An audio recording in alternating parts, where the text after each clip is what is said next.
Welcome to the third story time with Sadler. And this time around, I'm going to be reading another short story, one of my all time favorites. It's one that I got introduced to back in graduate school when I went on a Graham Greene reading binge, you could say.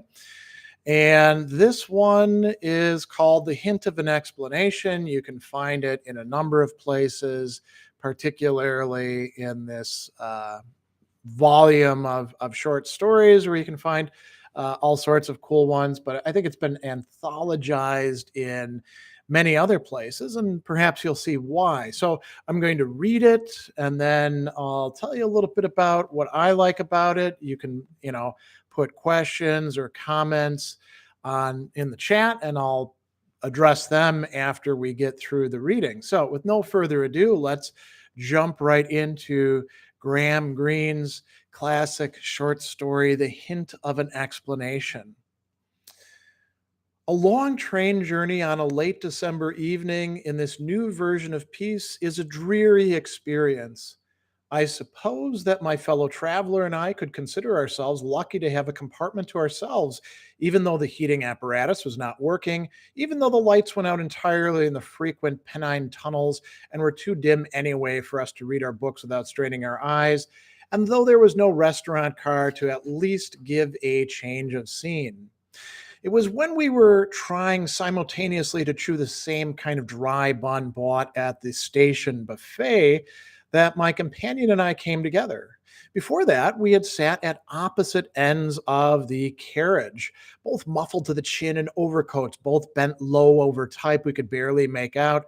But as I threw the remains of my cake under the seat, our eyes met, and he laid his book down. By the time that we were halfway to Bedwell Junction, we had found an enormous range of subjects for discussion, starting with buns and the weather. We had gone on to politics, the government, foreign affairs, the atom bomb, and by an inevitable progression, God. We had not, however, become either shrill or acid. My companion, who now sat opposite me, leaning a little forward so that our knees nearly touched, gave such an impression of serenity that it would have been impossible to quarrel with him, however much our views differed, and differ they did profoundly. I had soon realized I was speaking to a Catholic, to someone who believed, how do they put it, in an omnipotent and omniscient deity, while I was what is loosely called an agnostic. I have a certain intuition, which I do not trust, founded as it may well be on childish experiences and needs, that a God exists. And I am surprised occasionally into belief by the extraordinary coincidences that beset our path like the traps set for leopards in the jungle. But intellectually, I am revolted at the whole notion of a God who can so abandon his creatures to the enormities of free will. I found myself expressing this view to my companion, who listened quietly and with respect. He made no attempt to interrupt. He showed none of the impatience or the intellectual arrogance I have grown to expect from Catholics. When the lights of a wayside station flashed across his face that had escaped hitherto the rays of the one globe working in the compartment, I caught a glimpse suddenly of what? I stopped speaking. So strong was the impression. I was carried back 10 years to the other side of the great useless conflict, to a small town, Gisors in Normandy. I was again for a moment walking on the ancient battlements and looking down across the gray roofs until my eyes, for some reason, lit on one gray stony back out of the many, where the face of a middle-aged man was pressed against a window pane. I suppose that face has ceased to exist now, just as I believe the whole town, with its medieval memories, has been reduced to rubble. I remembered saying to myself with astonishment, that man is happy, completely happy. I looked across the compartment at my fellow traveler, but his face was again in shadow. I said weakly, when you think of what God, if there is a God, allows, it's not merely the physical agonies, but I think of the corruption, even of children. He said, our view is so limited, and I was disappointed at the conventionality of his reply. He must have been aware of my disappointment. It was as though our thoughts were huddled as closely as ourselves for warmth. For he went on, Of course, there is no answer here. We catch hints. And then the train roared into another tunnel, and the lights again went out. It was the longest tunnel yet. We went rocking down it, and the cold seemed to become more intense with the darkness, like an icy fog. Perhaps when one sense of sight is robbed of sensation, the others grow more sensitive. When we emerged into the mere gray of night and the globe lit up once more, I could see that my companion was leaning back in his seat. I repeated his last words as a question. Hints? Oh, they mean very little in cold print or cold speech, he said, shivering in his overcoat. And they mean nothing at all to a human being other than the man who catches them. They are not scientific evidence, or evidence at all for that matter. Events that don't somehow turn out as they were intended by the human actors, or by the thing behind the human actors. The thing? The word Satan is so anthropomorphic. I had to lean forward now. I wanted to hear what he had to say. I really am, God knows, open to conviction. He said, One's words are so crude, but I sometimes feel pity for that thing. It is so continually finding the right weapon to use against its enemy, and the weapon breaks in its own breast. It sometimes seems to me so powerless. You said something just now about the corruption of children. It reminded me of something in my own childhood. You are the first person, except for one, that I have thought of telling it to, perhaps because you are anonymous. It's not a very long story, and in a way, it's relevant. I said, I'd like to hear it. You mustn't expect too much meaning, but to me, there seems to be a hint. That's all, a hint. He went slowly on, turning his face to the pane, though he could have seen nothing real in the whirling world outside except an occasional signal lamp, a light in a window, a small country station torn backwards by our rush, picking his words with precision. He said, When I was a child, they taught me to serve at Mass. The church was a small one, for there were very few Catholics where I lived. It was a market town in East Anglia, surrounded by flat, chalky fields and ditches, so many ditches. I don't suppose there were 50 Catholics all told, and for some reason there was a tradition of hostility to us. Perhaps it went back to the burning of a Protestant martyr in the 16th century. There was a stone marking the place near where the meat stalls stood on Wednesdays. I was only half aware of the enmity, though I knew my school nickname of Popey Martin had something to do with my religion, and I'd heard that my father was nearly excluded from the Constitutional Club when he first came to town. Every Sunday, I had to dress up in my surplice and serve Mass. I hated it. I have always hated dressing up in any way, which is funny when you come to think of it. And I never ceased to be afraid of losing my place in the service and doing something which would put me to ridicule. Our services were at a different hour from the Anglican, and as our small, far from select band trudged out of the hideous chapel, the whole of the town folk seemed to be on the way past to the proper church. I always thought of it as the proper church. We had to pass the parade of their eyes, indifferent, supercilious, mocking. You can't imagine how seriously religion can be taken in a small town, if only for social reasons. There was one man in particular. He was one of the two bakers in the town, the one my family did not patronize. I don't think any of the Catholics patronized him because he was called a free thinker, an odd title for a poor man. No one's thoughts were less free than his. He was hemmed in by his hatred of us. He was very ugly to look at, with one walleye and a head the shape of a turnip with the hair gone on the crown. And he was unmarried. He had no interests apparently, but his baking and his hatred, though now I am older, I begin to see other sides to his nature. It did contain perhaps a certain furtive love. One would come across him suddenly, sometimes on a country walk, especially if one were alone and it were Sunday. It was as if he rose from the ditches, and the smear of chalk on his clothes reminded one of the flour on his working overalls.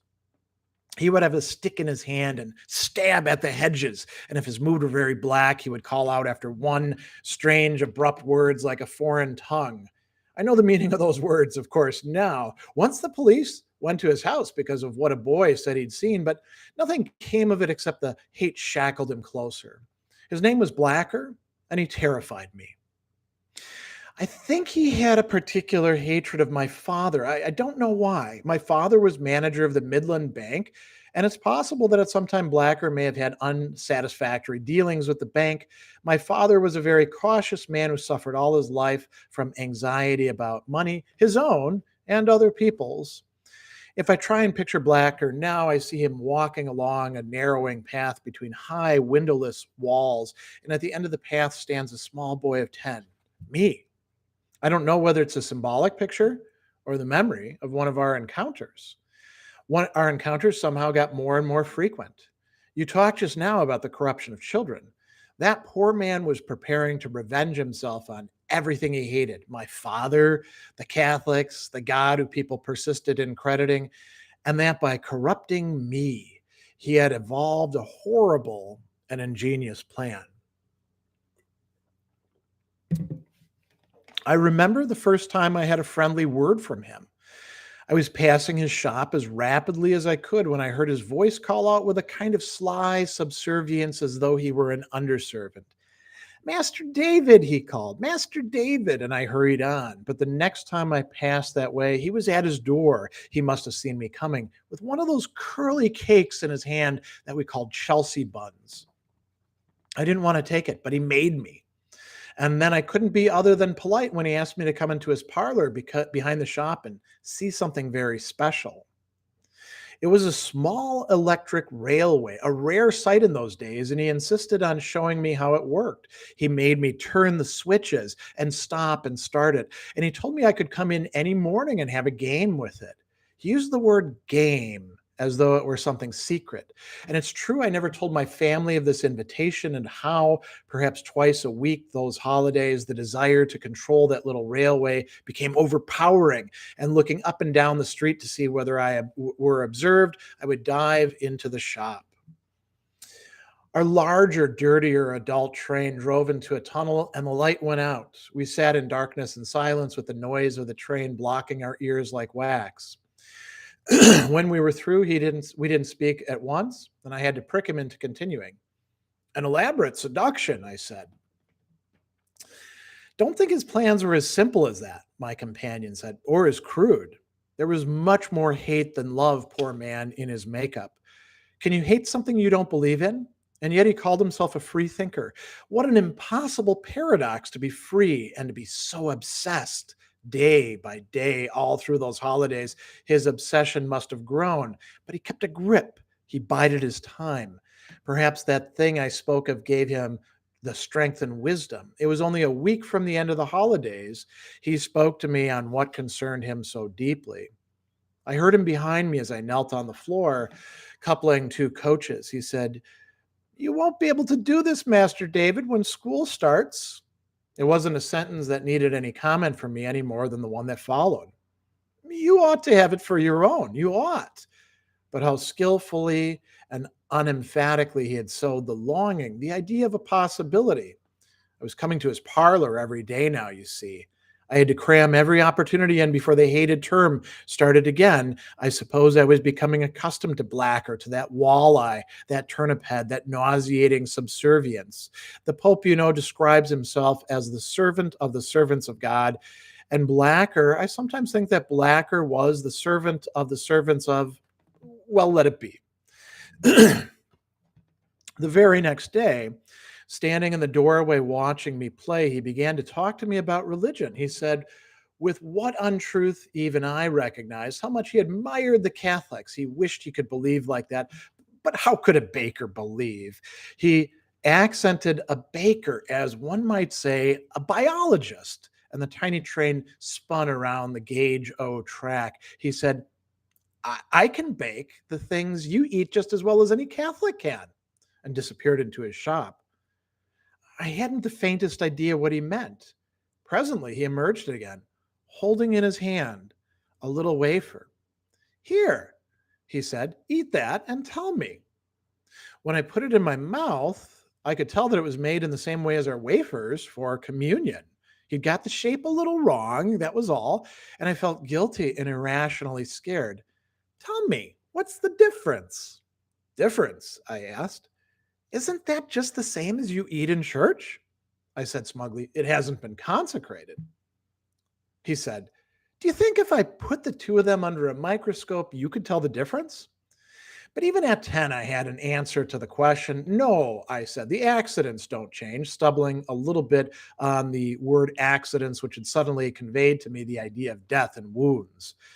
Blacker said with sudden intensity, how I'd like to get one of the very first time that the idea of transubstantiation really lodged in my mind. I'd learned it all by rote. I'd grown up with the idea the Mass was as lifeless to me as the sentences in De Bello Gallico, communion a routine like drill in the schoolyard.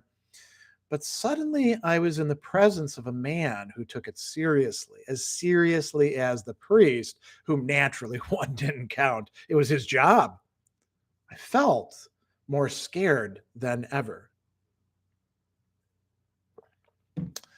He said, it's all nonsense, but I'd just like to have it in my mouth.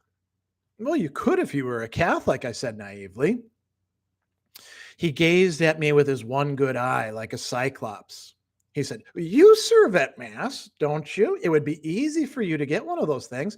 I'll tell you what I'd do. I'd swap this electric train for one of your wafers. Consecrated, mind. It's got to be consecrated.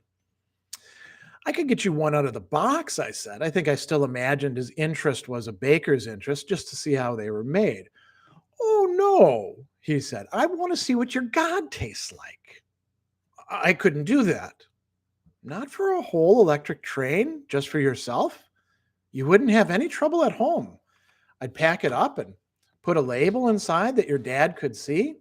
For my bank manager's little boy from a grateful client. He'd be pleased as punch with that.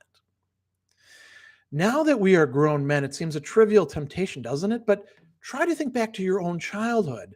There was a whole circuit of rails there on the floor at our feet, straight rails and curved, and a little station with porters and passengers, a tunnel, a footbridge, a level crossing, two signals, buffers, of course, and above all, a turntable. The tears of longing came into my eyes when I looked at the turntable. It was my favorite piece. It looked so ugly and practical and true. I said weakly, I wouldn't know how. How carefully he'd been studying the ground. He must have slipped several times into Mass at the back of the church. It would have been no good, you understand, in a little town like that, presenting himself for communion. Everybody there knew him for what he was. He said to me, when you've been given communion, you could just put it under your tongue a moment. He serves you and the other boy first, and I saw you once go out behind the curtain straight afterwards. You'd forgotten one of the little bottles, the cruet, I said. Pepper and salt, he grinned at me jovially, and I looked at the little railway, which I could no longer come and play with when the term started. I said, you'd just swallow it, wouldn't you? Oh, yes, he said. I'd just swallow it. Somehow I didn't want to play with the train anymore that day. I got up and made for the door, but he detained me, gripping my lapel. He said, this will be a secret between you and me. Tomorrow's Sunday. You come along here in the afternoon, put it in an envelope and post it me. Monday morning, the train will be delivered bright and early. Not tomorrow, I implored him. I'm not interested in any other Sunday, he said. It's your only chance. He shook me gently backwards and forwards. It will always have to be a secret between you and me, he said. Why, if anyone knew, they'd take away the train and there'd be me to reckon with. I'd bleed you something awful. You know how I'm always about on Sunday walks. You can't avoid a man like me. I crop up. You wouldn't ever be safe, even in your own house. I know ways to get into houses when people are asleep. He pulled me into the shop after him and opened up a drawer. In the drawer was an odd-looking key and a cutthroat razor. He said, that's a master key that opens all locks, and that's what I bleed people with. Then he patted my cheek with his plump, floury fingers and said, forget it. You and me are friends. That Sunday Mass stays in my head, every detail of it, as though it happened only a week ago. From the moment of the confession to the moment of consecration, it had a terrible importance. Only one other Mass has ever been so important to me, perhaps not even one, for this was a solitary Mass which would never happen again. It seemed as final as the Last Sacrament when the priest bent down and put the wafer in my mouth, where I knelt before the altar with my fellow server. I suppose I had made up my mind to commit this awful act, for to us it must always seem an awful act from the moment when I saw Blacker watching from the back of the church.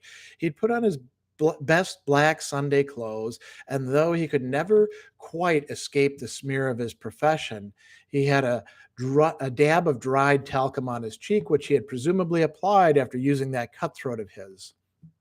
He was watching me closely all the time, and I think it was fear of that terrible undefined thing called bleeding, as much as covetousness, that drove me to carry out my instructions.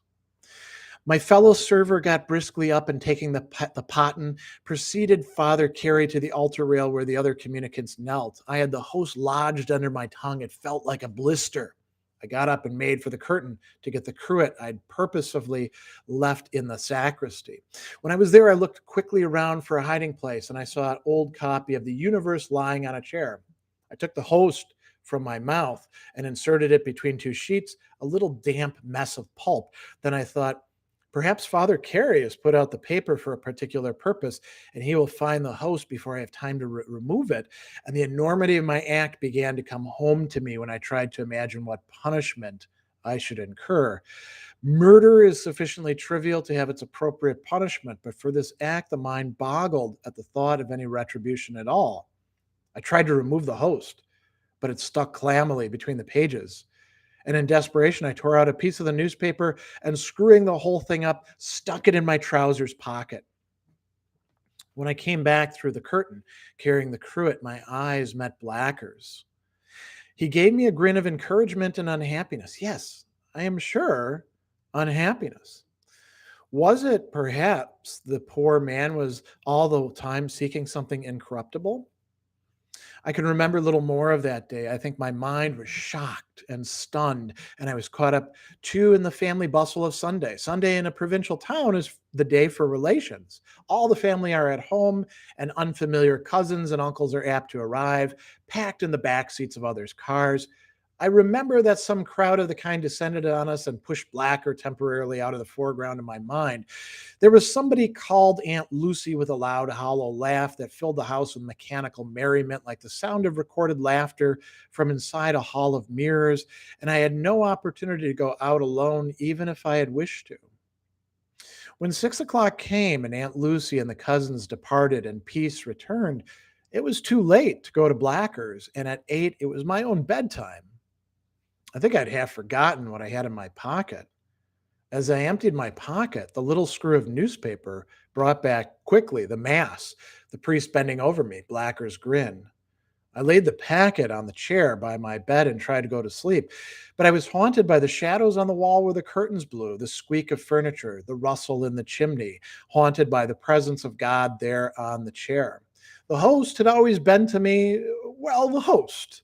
I knew theoretically, as I've said, what I had to believe, but suddenly, as someone whistled in the road outside, whistled secretively, knowingly, to me, I knew that this which I had beside my bed was something of infinite value, something a man would pay for with his whole peace of mind, something that was so hated that one could love it as one loves an outcast or a bullied child.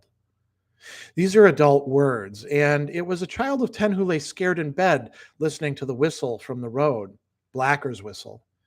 But I think he felt fairly clearly what I am describing now.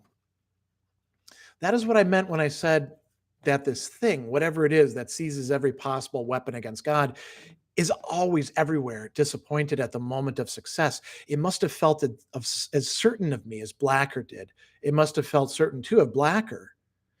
But I wonder if one knew what happened later to that poor man, whether one would not find again that weapon had been turned against its own breast. At last, I couldn't bear that whistle anymore and got out of bed. I opened the curtains a little way, and there, right under my window, the moonlight on his face was blacker. If I had stretched my hand down, his fingers reaching up could almost have touched mine. He looked up at me, flashing the one good eye with hunger. I realize now that near success must have developed his obsession almost to the point of madness. Desperation had driven him to the house. He whispered up at me, "David, where is it?" I jerked my head back at the room. "Give it me," he said. "Quick, you shall have the train in the morning." I shook my head. He said, "I've got the bleeder here and the key. You'd better toss it down." "Go away," I said, but I could hardly speak for fear. "I'll bleed you first, and then I'll have it just the same." "Oh, no, you won't," I said. I went to the chair and picked him up. There was only one place where he was safe. I couldn't separate the host from the paper, so I swallowed both. The newsprint stuck like a prune skin to the back of my throat, but I rinsed it down with water from the ewer. Then I went back to the window and looked down at Blacker. He began to wheedle me. "What have you done with it, David? What's the fuss? It's only a bit of bread," looking so longingly and pleadingly up at me that even as a child I wondered whether he could really think that and yet desire it so much. "I swallowed it," I said. "Swallowed it?" "Yes," I said. "Go away." And something happened which seems to me now more terrible than his desire to corrupt or my thoughtless act. He began to weep. The tears ran lopsidedly out of the one good eye, and his shoulders shook. I only saw his face for a moment before he bent his head and strode off, the bald turnip head shaking into the dark. When I think of it now, it's almost as if I've seen that thing weeping for its inevitable defeat. It tried to use me as a weapon, and now I had broken in its hands, and it wept its hopeless tears through one of Blacker's eyes. The black furnaces of Bedwell Junction gathered round the line. The points switched. We were tossed from one set of rails to another. A spray of sparks, a signal light changing to red, tall chimneys jetting into the gray night sky, the fumes of steam from stationary engines. Half the cold journey was over, and now remained the long wait for the slow cross-country train. I said, "It's an interesting story. I think I should have given Blacker what he wanted. I wonder what he would have done with it." "I really believe," my companion said, "that he would first of all have put it under his microscope before he did all the other things I expect he had planned." "And the hints," I said, "I don't quite see what you mean by that." "Oh, well," he said vaguely, "you know, for me, it was an odd beginning, that affair, when you come to think of it. But I should never have known what he meant had not his coat, when he rose to take his bag from the rack, came open and disclosed the collar of a priest." I said, "I suppose you think you owe a lot to Blacker." "Yes," he said. "You see, I am a very happy man." That is the end of the story, The Hint of an Explanation by Graham Greene. One of my favorite short stories, and in part because how it's framed, right? It's you might say it's a story about conversion and about appreciation of things that are um, debated, contested, understood as incredibly meaningful, even supernatural, but it's framed in such a way as to leave everything open. The most that you get, and this is coming from a guy who's a priest, are hints. There's no apologetics. There's just hints that might work for one person, but don't work for another person. So Greene himself, of course, is a convert to the Catholic Church by the time that he's writing this, I believe, in 1948, and it's a really quite ingeniously constructed story. I think it also has something to say about how we understand things by seeing what it is that other people value or disvalue, what they fear, what they desire. So, well, I'm happy to entertain any questions or comments that people have. I thank you for sharing this story time with me and indulging in a reading of one of my favorite short stories. We've done a few others as well, and we've got many, many more to come because I have many stories that I like quite a bit. So I will look in the chat and see if there's anything that people would like to know more about or have ideas about or want to make observations about. Um, Otherwise, once we wrap up with this, I am going to be on my way for my Sunday visit to see some cats in one of our local shelters. So, what have you got? Those who are listening, if there's anything that you want to carry on some conversation about.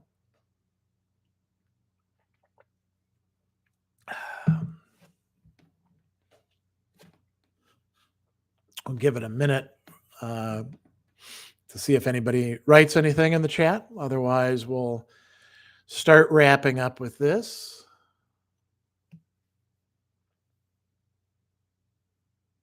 I will mention too that Greene, if you haven't read him before, Graham Greene, he is a master short storyteller and great novelist as well. I got into him in college or in graduate school when I um, bought a few books by him at a used bookstore and just loved them, devoured them, started, reading as much as I could by the guy. And then I came across this story, which we've used in reading groups in the past.